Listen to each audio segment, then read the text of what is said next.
નમસ્કાર મિત્રો, હું હરિવર્ધન ચોકસી આપ સૌનું સ્વાગત કરું છું. મિત્રો, આજના વિડીયોમાં આપનું ખૂબ ખૂબ સ્વાગત. મિત્રો, રોજની જેમ આજે પણ જોઈએ કોણે શું કરવું શું ન કરવું.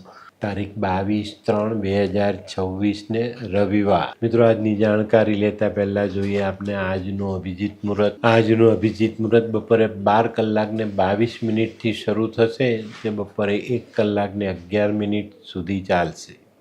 હવે જોઈએ આપણે આજનો રાહુકાળ. આજનો રાહુકાળ સાંજે 5:20 શરૂ થઈને 6:51 સુધી રાહુકાળ રહેશે. તો હવે જોઈએ આપણે કોણે શું કરવું શું ન કરવું. પહેલી રાશિ મેષ રાશિ. મેષ રાશિવાળાએ આજે શું કરવું?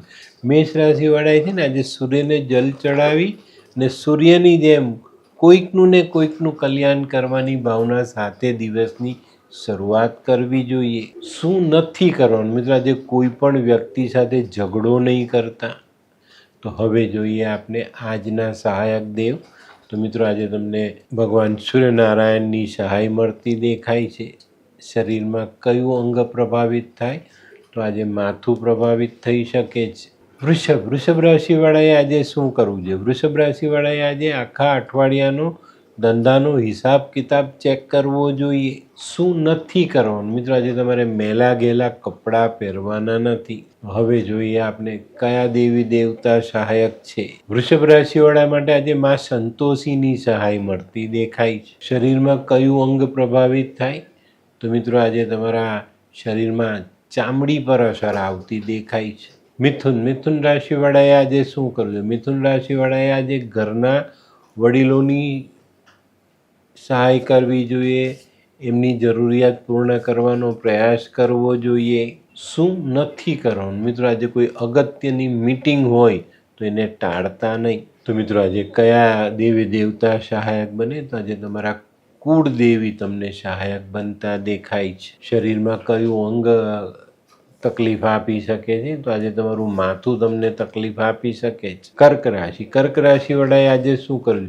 કર્ક રાશિવાળાએ આજે આગલા અઠવાડિયાનું ધંધાનું આયોજન કરીને પછી દિવસની શરૂઆત કરવી જોઈએ. શું નથી કરવાનું? મિત્રો, આજે ઘરના વડીલો કે બાળકોને નારાજ નહીં કરતા. આજે કયા દેવી દેવતા સહાયક થાય છે? તો મિત્રો, આજે ભગવાન શિવ અને મા પાર્વતીની સહાય મળતી દેખાય છે. શરીરમાં કયું અંગ પ્રભાવિત થતું દેખાય? તો આજે તમારું મન, હૃદય પ્રભાવિત થતું દેખાશે. સિંહ રાશિવાળાએ આજે શું કરવું જોઈએ? સિંહ રાશિવાળાએ આજે સૂર્યને જલ ચડાવવું જોઈએ. એમાં ચપટી ગોળ અવશ્ય નાખજો. શું નથી કરવાનું? મિત્રો, આજે કોઈ અગત્યના વ્યક્તિને મળવાનું હોય તો એને ના નહીં કહેતા. કયા દેવી દેવતા સહાયક બનતા દેખાય છે? તો મિત્રો, આજે તમને ભગવાન શનિ અને ભગવાન સૂર્યનારાયણ બંનેની કૃપા પ્રાપ્ત થતી દેખાય છે. શરીરમાં કયું અંગ પ્રભાવિત થાય? તો મિત્રો, આજે તમારો માથાનો ભાગ છે એ પ્રભાવિત થતો દેખાય છે. કન્યા રાશિવાળાએ આજે શું કરવું? કન્યા રાશિવાળાએ આજે તમારા જે નજીકના સ્નેહી છે, જે લોકો દૂર રહી છે, એમાં કોઈક વ્યક્તિ બીમાર હોય તો તેની ખેર ખબર ફોન કરીને પણ પૂછવી જોઈએ. શું નથી કરવાનું? મિત્રો, આજે માંસ મદિરાનું સેવન બિલકુલ નહીં. તો મિત્રો, હવે જોઈએ આપણે કયા દેવી દેવતા સહાયક. આજે માં દુર્ગાના આશીર્વાદ તમને મળતા દેખાય છે. શરીરમાં કયું અંગ ખરાબ થાય? તો આજે શરીરની નસો તમને દગો આપી શકે છે.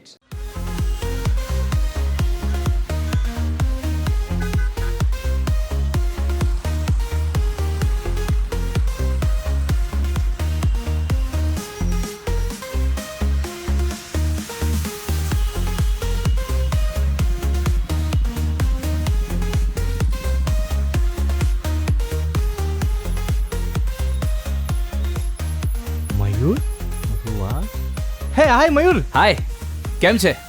બસ એકદમ મજામાં. પણ તું મતલબ તારી તબિયત તો એકદમ ડાઉન હતી ને? હા દોસ્ત, આ પહેલાં મારી તબિયત ખૂબ જ ખરાબ રહેતી હતી અને ડૉક્ટરના મંતવ્ય પ્રમાણે મારે શું કરવું એ મને સમજાતું જ ન હતું. અને સૌથી વધારે તો પૈસાનું પણ પાણી થતું હતું દોસ્ત. પછી તે શું કર્યું? દોસ્ત, દવા ખરું કે દુઆ એની મને કાંઈ સમજણ નહોતી પડતી.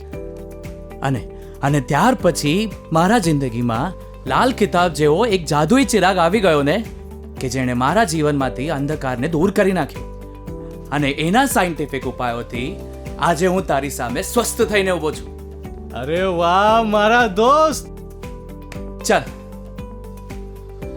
શું માનવ જીવનમાં રોગ મહારોગ ક્યારે આવે એની જાણકારી લાલ કિતાબ દ્વારા મળી શકે છે? હા, જરૂરથી. 20 વર્ષ અગાઉથી આ રોગ મહારોગની જાણકારી મેળવી શકાય છે અને લાલ કિતાબના યોગ્ય ઉપયોગ દ્વારા તેમાંથી બચી પણ શકાય છે. તો બનાવી લો તમારી પોતાની લાલ કિતાબ.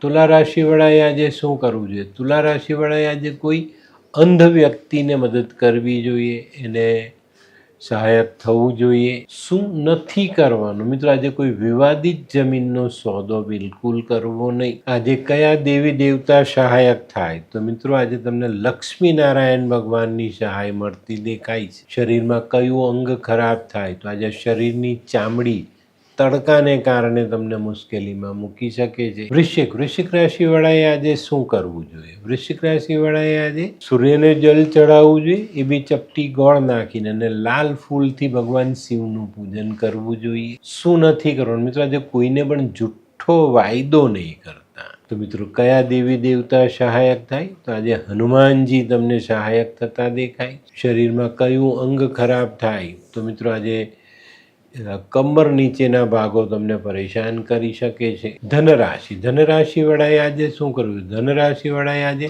પીપળાને જલ ચડાવવું જોઈએ અને ભગવાન વિષ્ણુની આરાધના કરવી જોઈએ.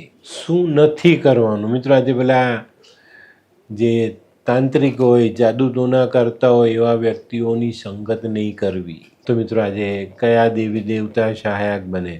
તો આજે ભગવાન શનિ અને કાળ ભૈરવ બંનેની સહાય તમને ધનરાશિવાળાને મળતી દેખાય. શરીરમાં કયું અંગ ખરાબ થાય? તો આજે તમારા ખભાના સ્નાયુઓ તમને પરેશાન કરી શકે છે. મકર રાશિવાળાએ આજે શું કરવું જોઈએ? મકર રાશિવાળાએ આજે થોડો ગોળ માથા પરથી ઓવારીને વહેતા જલમાં વહાવવો જોઈએ. શું નથી કરવાનું? મિત્રો, આજે કોઈ પણ કામમાં વધુ પડતો લોભ નહીં કરતા.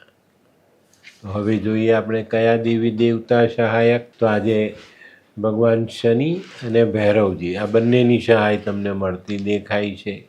શરીરમાં કયું અંગ ખરાબ થાય? તો મિત્રો, આજે તમારો ડાબો હાથ અને પગ આ બંને જગ્યા પર તમને મુશ્કેલી આવતી દેખાશે. કુંભ રાશિવાળાએ આજે શું કરજો? કુંભ રાશિવાળાએ આજે સાસરામાં સંબંધ બગડેલા હોય તો એ સુધારવાની કોશિશ કરવી જોઈએ. શું નથી કરવાનું? મિત્રો, આજે ઘરમાં કોઈ તોડફોડ કરીને રિપેરિંગ કરાવવું નહીં. કયા દેવી દેવતાઓની સહાય મળી શકે? તો આજે ભગવાન નરસિંહના આશીર્વાદ તમને મળતા દેખાય. શરીરમાં કયું અંગ ખરાબ થઈ શકે છે? તો મિત્રો, આજે તમારા સાથળના સ્નાયુઓ તમને પરેશાન કરી શકે છે. મીન રાશિવાળાએ આજે શું કરજો? મીન રાશિવાળાએ આજે સૂર્યને ગોળવાલા પાણીથી અર્ધ્ય આપવો જોઈએ. શું નથી કરવાનું? મિત્રો, આજે કોઈ પણ વ્યક્તિનું અપમાન નથી કરવાનું. કયા દેવ આપણને સહાયક છે? તો મિત્રો, આજે ભગવાન વિષ્ણુ તમને સહાયક થતા દેખાય છે. તો આજે શરીરમાં કયું અંગ ખરાબ થઈ શકે છે? તો મિત્રો, આજે તમને ખભાના મસલ્સ સતાવી શકે છે. તો મિત્રો, આ તો તમારા માટે આજના દિવસે કોણે શું કરવું, શું ન કરવું તેનું સંપૂર્ણ જ્ઞાન. આજનો વિડીયો ગમ્યો તો લાઈક કરો, શેર કરો, યુટ્યુબ જોનારા શેર કરે અને સબસ્ક્રાઈબ કરે. હું હરિવર્ધન ચોકસી આપ સૌની રજા લઉં. ફરી મળીએ નવા વિડીયોમાં નવી જાણકારી સાથે. તો ચાલો બદલીએ જિંદગી. નમસ્તે.